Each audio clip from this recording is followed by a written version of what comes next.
Hello everyone, I'm Anuj Jaggi and I'm a legal intern with Lexis and Company.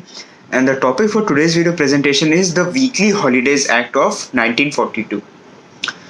So, this act provides weekly holidays to persons employed in shops, restaurants, and theaters if it comes into force only after the state government notification specifying all state or a specified area for the applicability of the act.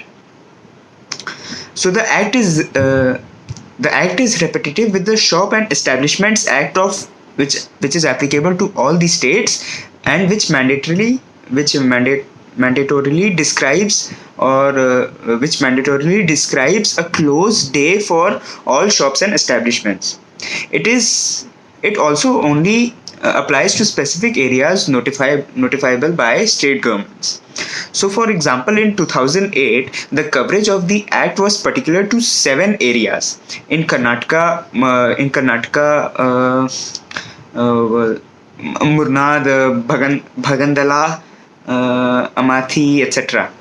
So the conditions of employment of the persons working in shops and commercial establishments in the country are being governed by the acts passed by the respective state and governments and the rules framed there under. The Weekly Holidays Act of 1942 is a central act which facilitates grant of weekly holidays for the employees covered under the respective state acts.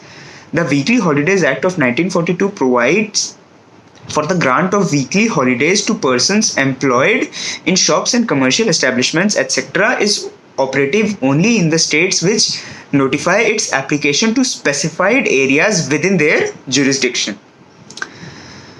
So, some of the key definitions under the Act given under Section 2 are, for example, establishment, which means a shop, restaurant, and theatre, Section 2, Clause A, or restaurant means any premises in which business is carried on principally or wholly the business of supplying meals or refreshments to the public or a class of public for consumption on the premises. And theatre includes any premises intended principally or wholly for the presentation of moving pictures, dramatic performances, or stage entertainments, etc., which is given under Section 2, Clause E of the Act. So, closing of shops. So, Section 3 of the Act provides for that every shop shall remain entirely closed on one day of the week, and the day of such weekly closure shall be specified by the shopkeeper in a notice permanently exhibited in a conspicuous place in the shop. The shopkeeper shall not alter the day so specified more often than once in 3 months. So the weekly holidays, which is given under Section 4 of the Act, states that every person employed otherwise than in a confidential capacity or in a position of management in any shop, restaurant, or theatre shall be allowed in each week a holiday of one whole day. But this mandatory provision of weekly holiday is not applicable to any person whose total period of employment in the week, including any days spent on authorized leave, is less than 6 days, and a person who is entitled to an additional holiday, and the last one is a person employed in a shop who has been allowed a whole holiday on the day on which the shop has remained closed in pursuance of Section 3. So, additional half day closing or holiday, which is given under Section 5, specifies the power of the government to notify additional half day closing or holiday.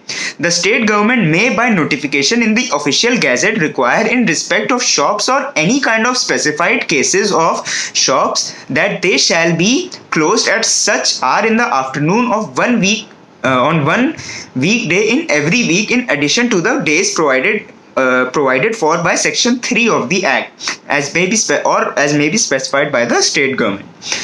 The state government may, for the purpose of this section, fix different hours for different shops or different classes of shops, or for different areas or times of the year. So I'll continue the weekly.